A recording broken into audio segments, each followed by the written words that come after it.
Ultimately शादियां तो करनी होती है लोगों को, तो आप कितनी भी लड़कियों को सर पढ़ा लीजिए, एजुकेशन दे दीजिए, उस मजबूरी वाले फेस में ना सर वो कहीं ना कहीं उस अपने जो भी फ्रीडम है, जो सशक्त होते हैं ना सर, वो सशक्त ये सारी चीज़ें खत्म हो जाती है।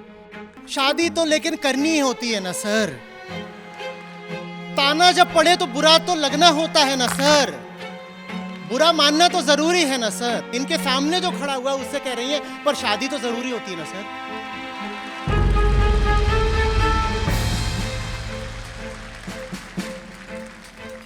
तो मैं कौन हूं? तो मैं कौन हूं?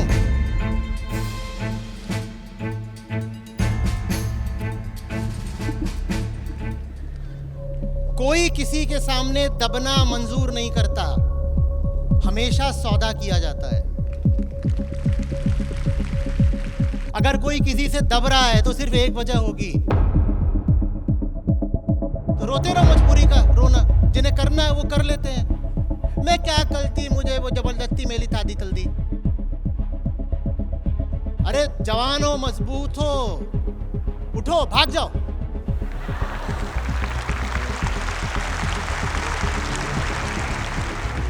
और मुझे बिल्कुल नहीं समझ में आ रहा है इसमें इतनी ताली बजाने की क्या बात है, क्योंकि ये बहुत जाहिर सी बात है, ये सहज बात है। इसमें मैंने उल्लेखनीय विशिष्ट क्या कर दिया कि ताली बजे? अपने आप को ये सांत्वना देना बंद कर दीजिए कि आप मजबूर हैं। कोई मजबूर नहीं होता।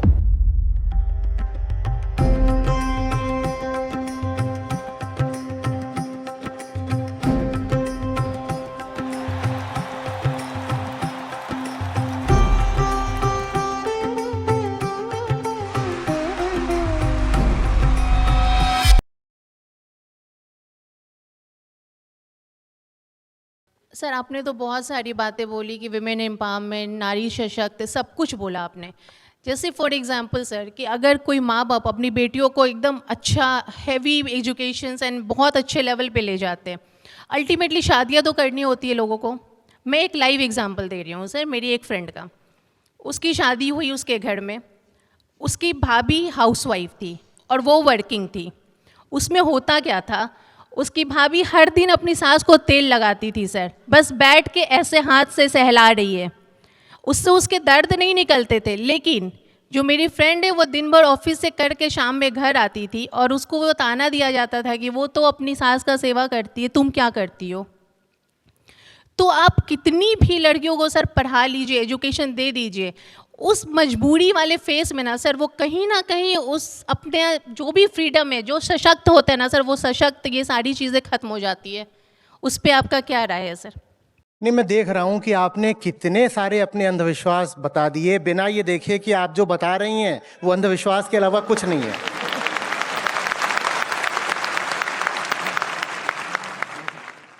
शादी तो लेकिन करनी ही होती है ना सर, जैसे सांस लेनी होती है ना सर। उसके बाद बैठ जाइए, बैठ जाइए। उसके बाद वो जब आती है तो लोग उसे ताना मारते हैं। ताना जब पड़े तो बुरा तो लगना होता है ना सर। बुरा मानना तो जरूरी है ना सर। अरे मत मानो ना बुरा, मारने तो जो ताना मार रहा है, आप पता नहीं क्या क्या मारते हो, तो मैं बुरा मान जाता हूं क्या?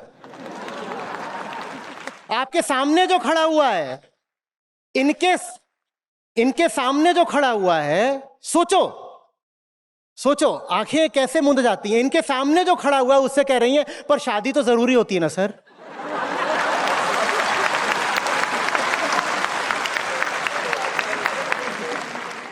तो मैं कौन हूं? तो मैं कौन हूं?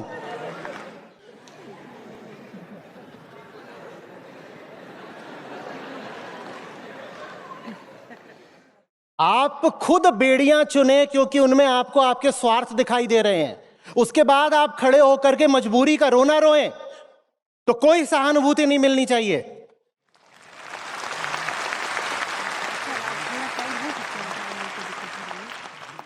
और एक बात याद रखिएगा, कोई किसी के सामने दबना मंजूर नहीं करता, हमेशा सौदा किया जाता है। हमेशा सौदा किया जाता है। अगर कोई किसी से दब रहा है तो सिर्फ एक वजह होगी, जिससे दब रहा है उससे कोई स्वार्थ पूरा कर रहा है, नहीं तो कोई नहीं दबेगा। कोई नहीं दबेगा। कुछ ना कुछ पाने का लालच है, तभी दब रहे हो। गुमने का डर है, कहीं नहीं गुम हो जाओगे। ये प्रकृति मां है, आपको बता करके तो इसने आपको पैदा भी नहीं किया। कहां गुम हो जाओगे? क्यों डर रहे हो कि जगत में मेरा क्या होगा? किसने कहा है? तो ये आपका डर जो है ना, आपका अज्ञान, ये है आपका दुख। ये मत कहिए कि मजबूरी होती है। दबना और डरना तो जरूरी होता है ना? कुछ जरूरी नहीं होता। शरीर के लिए जरूरी बस मौत होती है, और चेतना के लिए जरूरी बस मुक्ति होती है, और कुछ जरूरी नहीं होता। एक दो यही चीजें हैं जो अनिवार्य हैं, जिनको आप टाल नहीं सकते। शरीर की नियति है मृत्यु, चेतना की नियति है मुक्ति। इसके अलावा आप कुछ भी बोल दो कि विवश हूं, हेल्पलेस हूं, मजबूर हूं, आप झूठ बोल रहे हो। आप कोई स्वार्थ का सौदा कर रहे हो और उसको मजबूरी का नाम दे रहे हो। मजबूर तो पूरा हिंदुस्तान था। भगत सिंह मजबूर थे क्या? बाकी जितने निकल के नहीं गए बाहर, मजबूर है, हम क्या करें, मम्मी ने मना किया है। रोते रहो मजबूरी का, रोना। जिन्हें करना है वो कर लेते हैं। मैं क्या करती, मुझे वो जबरदस्ती मेरी शादी कर दी। अरे जवान हो, मजबूत हो, उठो, भाग जाओ।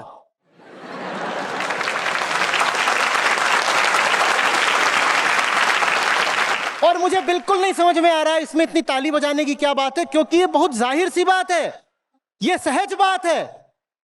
आप आके मेरे ऊपर चढ़ोगे, मैं भाग जाऊंगा। इसमें मैंने उल्लेखनीय विशिष्ट क्या कर दिया कि ताली बजे?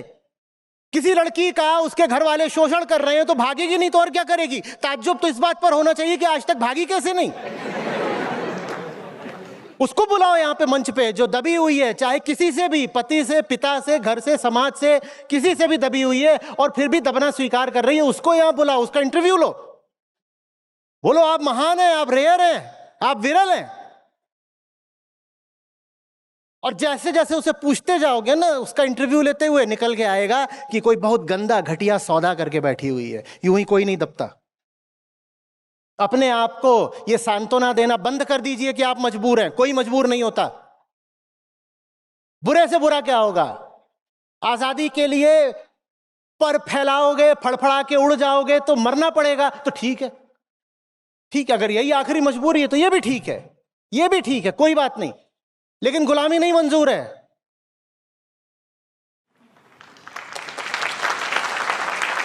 न जाने कितने थे जो शान से मरे, तब आज हमें राजनीतिक आजादी भी मिली है।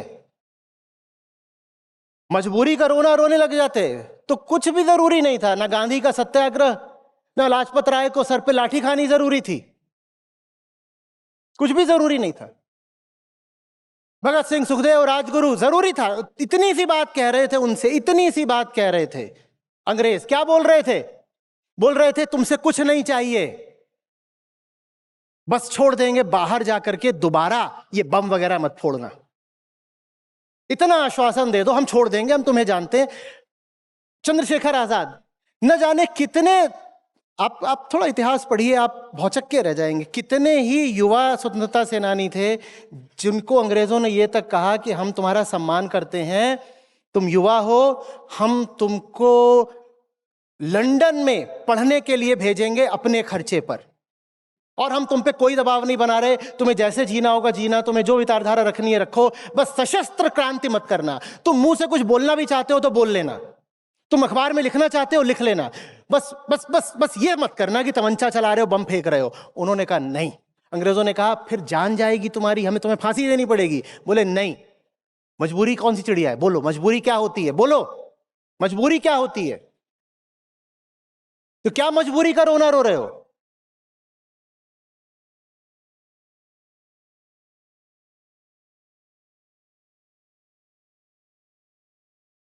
आखिरी धमकी कोई आपको यही दे सकता है ना, क्या कि जान ले लूंगा तुम्हारी? क्या? तो देखो, अगर बात मुक्ति और मौत की है तो मुक्ति के लिए तो मौत भी मंजूर है। अगर यही आखिरी शर्त है, हम मरना नहीं चाहते भाई, हमारा मरने का कोई इरादा नहीं है, हम जीना चाहते हैं। लेकिन अब अगर हाल यहां पहुंच गया है कि आखिरी शर्त सामने आ गई और आखिरी शर्त यही है कि आखिरी मूल्य चुकाओ, तो आखिरी मूल्य चुका देंगे। कोई शौक नहीं है हमको वीरगति लेने का, कोई शौक नहीं है शहीद होने का, लेकिन अब अगर और कोई राह बची ही नहीं है, आखिरी यही है कि जान ही दे दो, तो वो भी ठीक है। मजबूरी क्या है? कोई मजबूरी नहीं है। गुलाम हमें तब बनाओगे ना जब हम जिंदा रहेंगे। गुलाम तब बनाओगे ना जब जिएंगे। मछली के बारे में क्या कहते हैं कबीर साहब हमारे गीता प्रतिभागी बताएंगे। एक स्नेही माछरी और दूजा अलप स्नेह।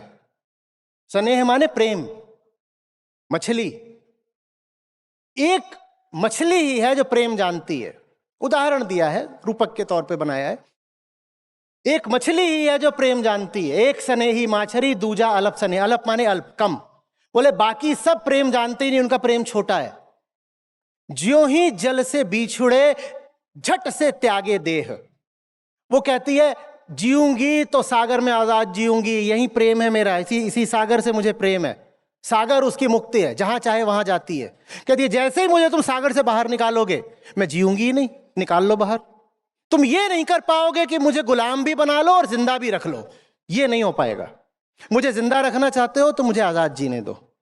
हमारा तुम्हारा साथ चल सकता है लेकिन गुलामी में नहीं चलेगा। हमारा तुम्हारा रिश्ता सिर्फ एक बुनियाद पर हो सकता है, मैं तुम्हारी स्वतंत्रता का सम्मान करूं और तुम मेरी स्वतंत्रता का सम्मान करो। अब ठीक है, अब ठीक है। ये ताने खाना, दब जाना, झुक जाना, तलवों में तेल लगाना, ये किस किस कोटि की बातें हैं और क्यों इन्हें झेलना पड़ रहा है? और मैं कह रहा हूं तलवों में नहीं, पूरे शरीर में तेल लगाओ, बेशक लगाओ, लेकिन प्रेम से लगाओ, मजबूरी से नहीं। मजबूर करोगे तो एक बूंद पानी भी नहीं देंगे। हाँ, प्यार में अपनी जान भी दे देंगे।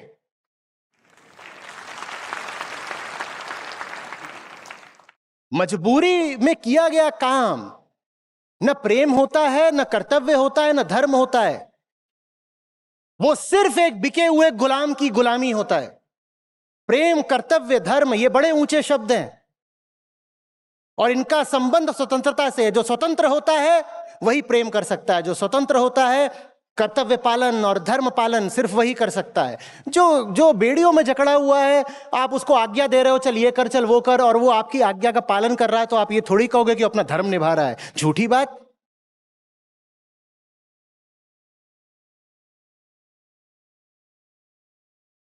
और ये महिलाओं ने खूब पुराण पकड़ा है एक, कि नहीं हम आजाद तो जीना चाहते हैं पर मैं क्या करूं देवदास, मैं मजबूर थी, मुझे जबरदस्ती पकड़ करके वहां बांध दिया गया, मैं पारो हूं, मजबूर थी।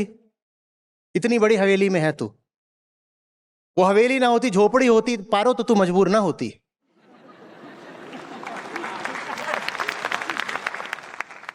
तू मजबूर नहीं थी पारो, तूने सौदा किया है।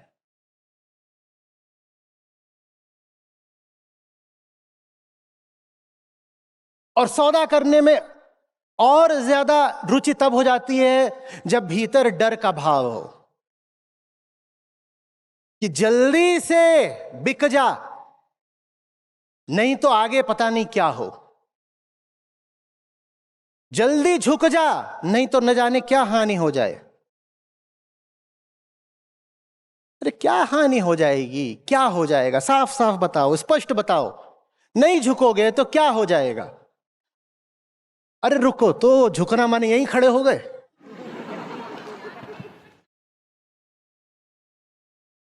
दे दो भाई माइक दे दो, अब वो क्रांति कर ही रही हैं तो माइक दो, माइक दे दो, उन्हें पकड़ो मत, माइक दे दो। पर ये करिए नहीं बार बार, ऐसे सारी व्यवस्था खराब होगी। बस आप आखिरी हैं जिन्होंने किया। हाँ चलिए आगे आइए, आगे आइए, आगे आइए, आगे आइए। इनको उदाहरण बना के कोई दोबारा नहीं करेगा ये सब।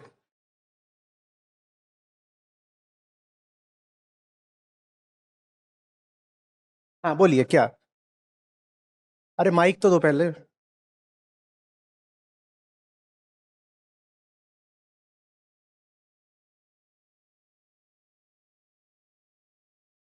रुकिए रुकिए रुकिए रुकिए, माइक दे दीजिए। अभी 40-50 हजार लोग इसको लाइव सुन रहे हैं, उनको कुछ सुना ही नहीं देगा। सबसे पहले तो आचार्य जी, आपके कारण मेरे जीवन में बहुत बड़ा बदलाव आया।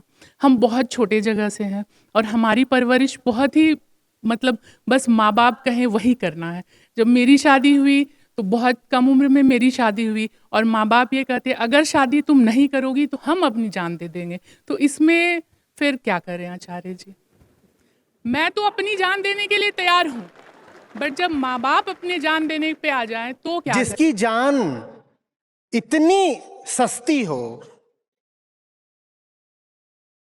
कि किसी पर दबाव बनाने के लिए दी जा सकती हो, तो हो गया, सस्ती चीज थी।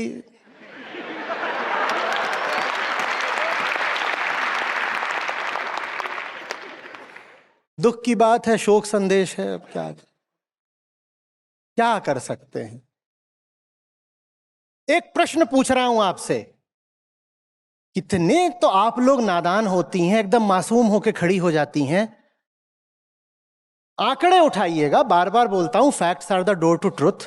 आंकड़े उठाइएगा और बताइएगा भारत में कितनी महिलाएं हैं जो दहेज हत्या में मरती हैं, व्यर्थ की प्रसूति में मरती हैं,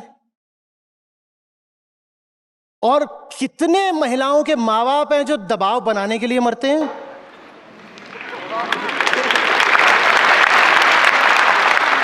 कौन दे रहा है जान? पर आप हैं नादान। पर उस समय आप नहीं थे आचार्य जी। काश उस टाइम आपको मैं सुनती तो फिर ये दिन नहीं आता। बस आप मेरे लिए क्या बोलूं, जैसे विवेकानंद सब आके बोलते हैं आचार्य जी आप पहले क्यों नहीं आए। मुझे बड़ा अपराध बोध हो जाता है, गलती हो गई, देर हो गया, लेट कर दिया, आई एम सो सॉरी। मैं प्राग ऐतिहासिक हूं, मैं न जाने कब से हूं। मैं मिस्टिकल बात नहीं कर रहा, मैं तब भी था, मैं तब भी जितनों से हो सकता था बात कर रहा था, बोल रहा था, पर आप सुनते कहां हो।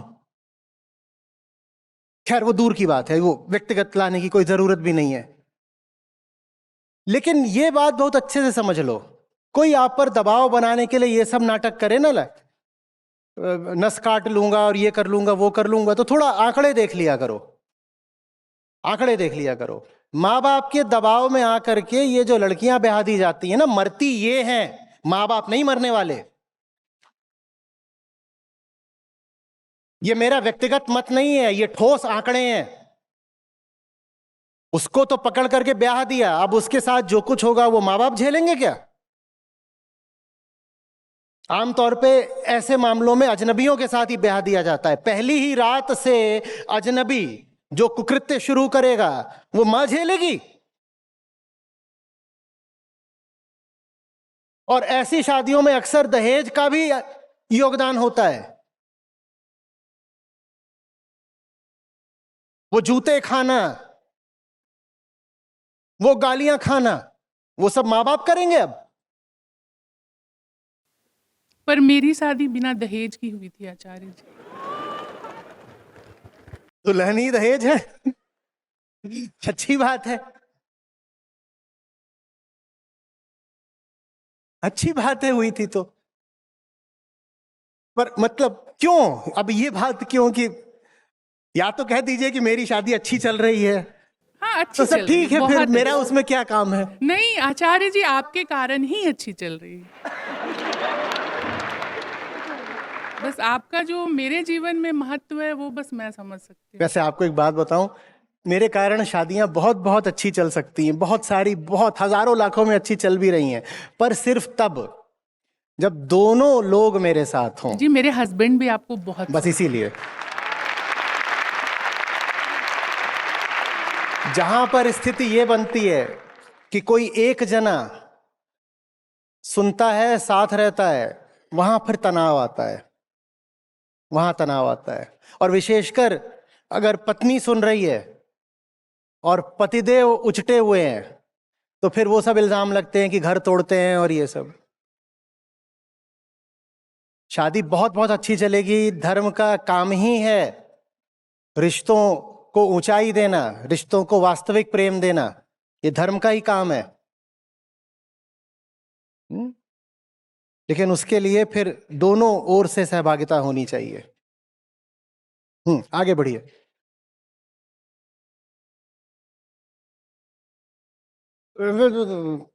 गलत उदाहरण उन्होंने सेट कर दिया है, बैठ जाइए। पर है कहाँ माइक, मुझे ही नहीं पता।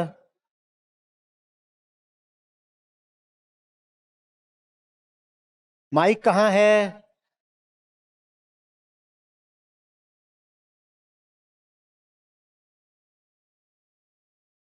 नमस्कार आचार्य जी, मेरा नाम शिखा है।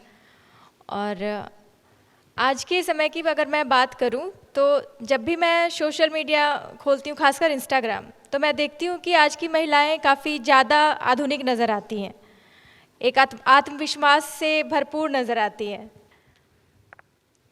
तो मेरा सवाल था कि लेकिन आंकड़े भी आचार्य जी कुछ अलग बात कह रहे हैं। जैसे देश में संसद में महिलाओं की भागीदारी भी काफ़ी कम है, मात्र 14% है।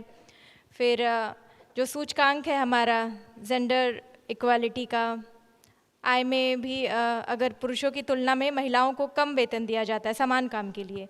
तो आंकड़े कुछ और कह रहे हैं और इंस्टाग्राम कुछ और कह रहा है। तो ये इंस्टाग्राम विरोधाभास कुछ नहीं कह रहा है। इंस्टाग्राम इसको कुछ भी कैसे नहीं समझें? कह रहा है, कुछ भी नहीं कह रहा है। कि मैं अभी मंदिरों के भ्रमण पर गया था, तो वहां पर जो माँ होती है, माँ ने साड़ी पहन रखी है और दुनिया भर के उसने सांस्कृतिक प्रतीक धारण कर रखे हैं। उसके साथ में उसकी बेटी भी है। बेटी ने हो सकता है जीन्स पहन रखी हो, लेगिंग्स पहन रखी हो सकता है घुटने तक कुछ पहन रखा हो, पर बेटी भी वही सारे काम कर रही है माँ के साथ जो माँ कर रही है। बेटी आधुनिक कैसे हो गई? पहनावा बदल गया है, भीतर से बेटी में माँ पूरी तरह मौजूद है। माँ नहीं निकल रही है और माँ से माँ की माँ नहीं निकल रही है। तो ले दे के बेटी के भीतर पर पर पर पर पर पर पर पर पर पर पर पर दादी बैठी हुई है। वो बुढ़िया सचमुच मरने का नाम ही नहीं ले रही। हाँ, बाहर से पहनावा बदल गया, वो इंस्टाग्राम के लिए। वो कुछ मंदिर भी ऐसे थे जो जिनमें पूजा नहीं होती, तो बस वो क्या बन के रह गए हैं? मॉन्यूमेंट्स हैं। वो पुरातात्विक उनका महत्व और कुछ नहीं है। तो वहां पर आप कुछ भी कर सकते हैं, फोटो खींचिए, रील बनाइए। तो वहां पर था कि वो ऐसे मंदिर है, पुराना भव्य सा लग रहा है, वो इंस्टाग्राम के लिए बड़ा अच्छा बैकड्रॉप लग रहा है। तो वहां लड़कियां नाच रही हैं और अपनी रील बना रही हैं। ये पिछड़ेपन की नहीं निशानी है तो किसकी है? या पिछड़ापन बस इसमें है कि जा करके पुराने बरगद के चारों ओर ऐसे चक्कर काटोगे और धागा बांधोगे और पॉलिथीन बांधोगे तो पुत्र रत्न पैदा हो जाएगा, इसको तो पिछड़ापन बोलते हो। और जिस मंदिर के सामने वो जो जाके लड़की नाच रही हो, जानती भी नहीं है किस काल का है, किस शताब्दी का है, किस राजा ने बनवाया था, क्यों बनवाया था, किस तरह की उसमें कला है, क्यों इसमें पूजा होनी बंद हो गई, पूरा इतिहास क्या, वो कुछ नहीं जानती है। तो ये पिछड़ापन कैसे नहीं है? बोलो। मां को बोला गया था ज्यादा पढ़ लिख लेगी तो तेरा ब्याह नहीं होगा, घर के काम सीख, खाना बनाना सीख, चूल्हा चौका सीख, ये सब सीख। तो मां ने कोई सवाल नहीं उठाया और मां ने यही सब कुछ करा और आगे चल के यही करा, बच्चे पैदा करे बस। तो हमने कह दिया अंधविश्वासी है, कुछ जानती नहीं। और बेटी को बोला गया है कि तू ज्यादा सजेगी, सवरेगी, फलाने तरह के कपड़े पहनेगी, फलाने तरह का नाच करेगी, तेरे इंस्टाग्राम पे इतने लाख, इतने मिलियन फॉलोअर हो जाएंगे तो तुझे बढ़िया वाले डीएम आएंगे, तो बढ़िया दूल्हा भी मिल सकता है, पैसा मिल सकता है। ये अंधविश्वास कैसे नहीं है बराबर का? ये भी बता दो, कैसे नहीं है? देखो, अंधविश्वास किसी विशिष्ट मान्यता का नाम नहीं होता।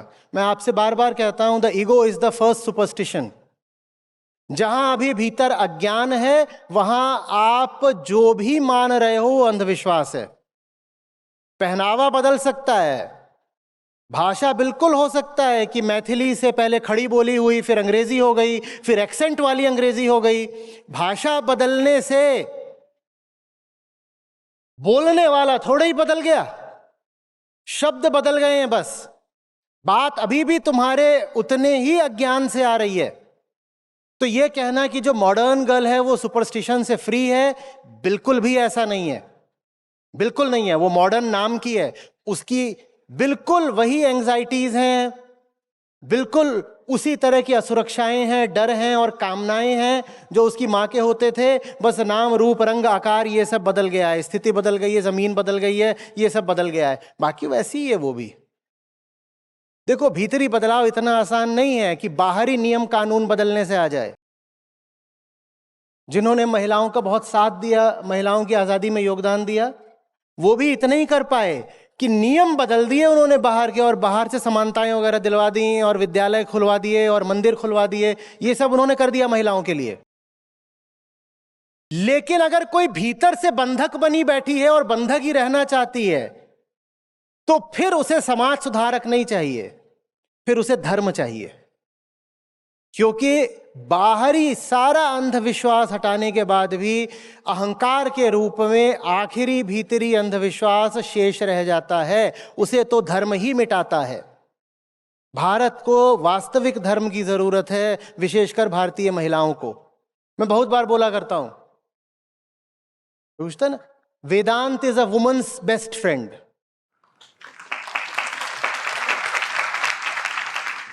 आप तो बाकी जितने दोस्त बनाती हो वो कहीं ना कहीं आपका शिकार करने की इच्छा रखते हैं, कहीं ना कहीं वो आपको पिंजड़े में डालना चाहते हैं। आपके सब रिश्ते एक दायरे के भीतर के होते हैं और आपको भी एक दायरे में रखना चाहते हैं, हाँ या ना? कोई रिश्ता ऐसा बता दो जिसमें अगर दायरे का उल्लंघन कर दो तो भी रिश्ते पर चोट न पड़े, है कोई रिश्ता ऐसा? वेदांत अकेला है जो सब दायरों से मुक्त करता है। वेदांत आपका सबसे अच्छा दोस्त है। और वेदांत से मेरा आशय कोई एक विशिष्ट विचारधारा नहीं है। जब मैं वेदांत कहता हूं तो मेरा उससे आशय होता है दर्पण। जो कुछ भी आपको आपकी ओर देखने के लिए प्रेरित करे उसको वेदांत की ही श्रेणी में रखना। मैं तो यहां तक कहा करता हूं कि बुद्ध से ऊंचा वेदांती शायद ही कोई हुआ हो। कई लोग इस पे बुरा मानते, कहते ये क्या बोल दिया। जब अस्तित्ववाद की मैं चर्चा करता हूं तो मैं अक्सर कहता हूं कि ये देखो ये जा रहा है लगभग वेदांत की ओर, अब वो फिर लोगों को बुरा लग जाता है। तो वेदांत कोई एक 4 किताबों में लिखी बात नहीं है। दर्पण है वेदांत, दर्पण है आपका सबसे अच्छा साथी। पर वो दर्पण नहीं जिसमें आप देख करके गाएंगी कि सजना है मुझे सजना के लिए। वो दर्पण जो आपको दिखाए कि चेहरा कैसा भी हो भीतर बेड़ियां ही बेड़ियां हैं।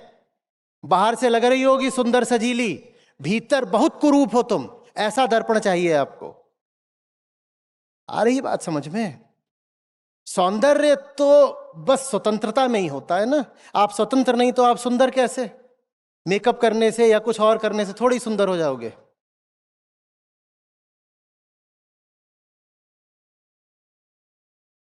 गया इंस्टाग्राम पर रील बनाने से कुछ नहीं हो जाता। इंस्टाग्राम पे चीख लो, चिल्ला लो, करतब दिखा लो, उछल कूद लो, नाच गा लो, वो स्वतंत्रता का नाम थोड़े ही है। उससे बस ये पता चलता है कि भीतर बहुत कचरा भरा हुआ है अभी भी। बाहरी आजादी मिल गई है और भीतर कचरा भरा हुआ है।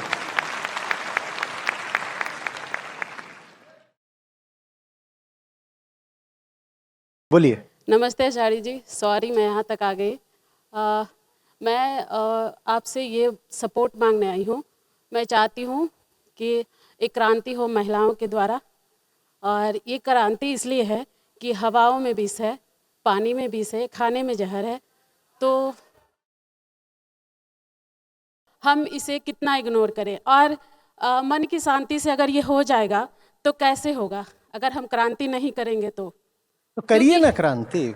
और आचार्य जी इसके लिए मैं जाती हूँ धरना पे बैठूं और गीता सपाटियों जाइए। की जितनी भी महिलाएं हैं वो हमारे साथ तो उनको लगेगा कि आपके काम में दम है तो हो सकता है आ जाएं साथ में। हाँ, तो मैं चाहती हूँ कि आचार्य जी को बर्थडे गिफ्ट दिया उनसे जाए। बात कर रही हैं कि मुझसे बात करने आई हैं? आप मुड़ के रुक जाइए। मेरा सपोर्ट जितना मैं अधिकतम कर सकता हूँ कर रहा हूँ। बात हो गई, आगे बढ़िए। ये ठीक नहीं है। नहीं हो गया। क्या मुझे करना सही है, मैं ये पूछ रही हूँ। ये जो सिखाना है, मैं महीने में 15 दिन सत्र लेता हूँ, सारे उत्तर वहां बैठे हुए हैं।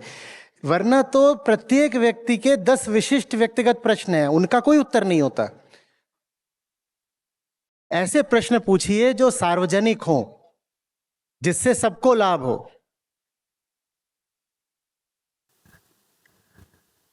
प्रणाम आचार्य जी। जो इंटरनेट पे कंटेंट वायरल होता है उससे मैं बहुत जल्दी प्रभावित होकर अपनी एक राय बना लेती हूँ। और गीता सत्रों में मेरा रहना लगभग 4 साल होने को है। तो जब फिर सेशन में जुड़ती हूँ तो वहाँ पे जुड़ते ही फिर तंद्रा टूटती है, और फिर जो वायरल न्यूज़ जो भी रहती है जिससे मैं प्रभावित हुई होती हूँ तो उसकी एक अलग वास्तविक स्थिति दिखाई देती है।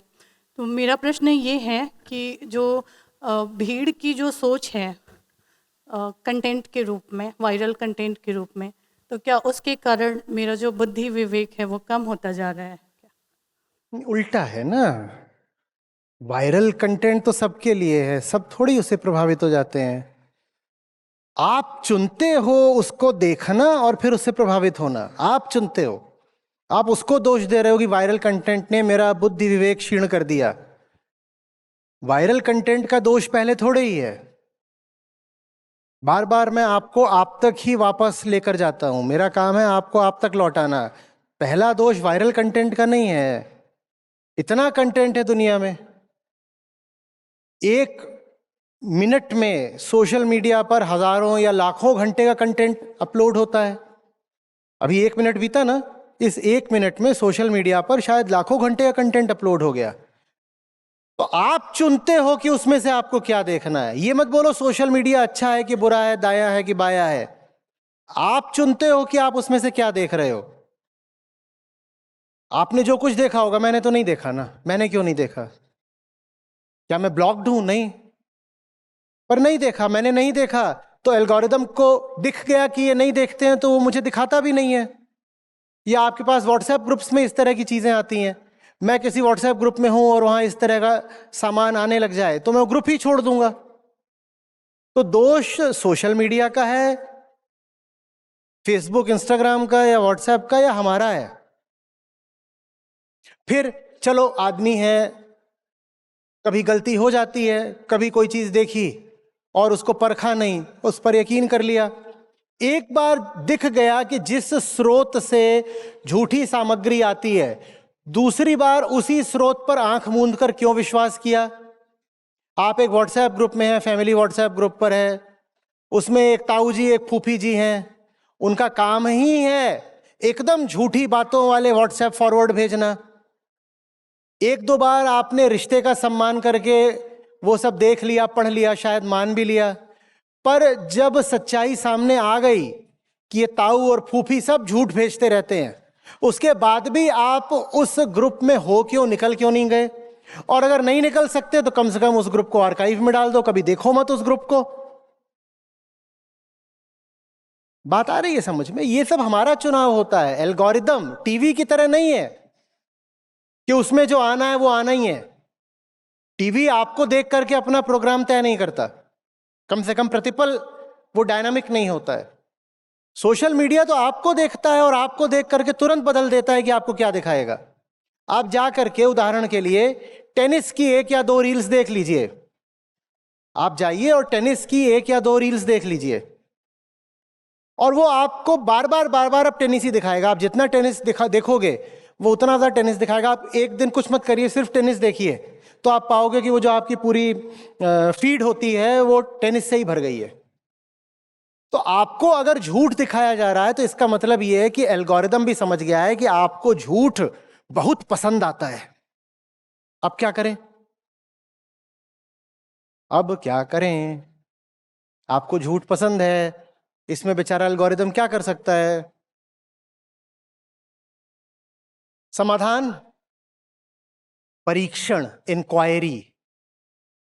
जहां दिख जाए कि झूठ बैठता है और बोलता है, वहां से बचो। और अगर वहां जाना भी पड़ गया किसी कारण से, तो जिज्ञासा की तलवार लेकर के जाओ कि झूठ बोलोगे तो काट दूंगा। मेरे सामने जो कुछ भी लाओगे उसे प्रश्नों की कसौटी पर परखूंगा पहले। तुम्हारी बात ठीक लगी तो ठीक है, नहीं तो हमें पता है कि तुम झूठे हो। तुम्हारा तो ट्रैक रिकॉर्ड ही खराब है। इसका मतलब ये नहीं कि तुम्हारी बात बिना सुने ही हम छोड़ देंगे, लेकिन जिसका पता है कि झूठ बोलता रहा है उसकी बात को तो हम बिना जांचे परखे एकदम नहीं स्वीकार करेंगे। परखा करिए। एक पूरा उद्योग चल गया है लोगों को बेवकूफ बनाने का, कुछ भी बोल करके, कुछ भी, कोई भी तस्वीर लेकर के उससे कुछ भी प्रमाणित किया जा सकता है। और अब तो एआई है, उससे तो बाकायदा वीडियो जनरेट हो जाते हैं।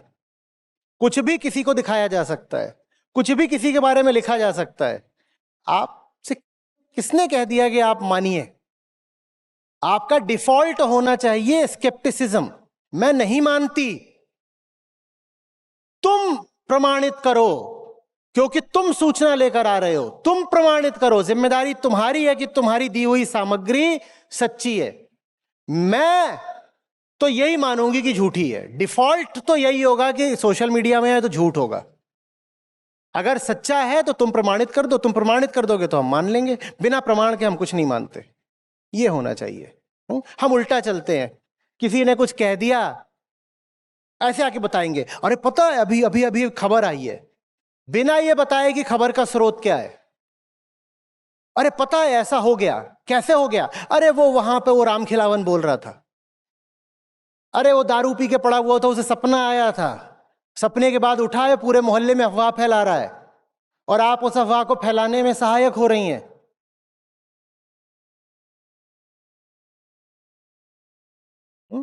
परखिए, परखिए, इंक्वायरी।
मेरा नाम रूपा है, मैं उत्तराखंड से हूँ।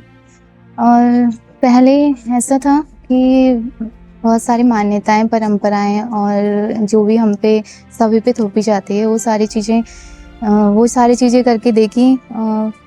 लेकिन अंदर से एक संतुष्टि नहीं मिली मुझे कभी। जब आचार्य जी को सुना तो इन सब चीज़ें, तो ये सारी मान्यताएं और परंपराएं और ये सारी चीज़ें हटी। और सबसे ज़रूरी जो था वो मेरे अंदर डर था सबसे ज़्यादा, तो वो हटा और मेरे अंदर की जो सरलता थी वो बाहर आई।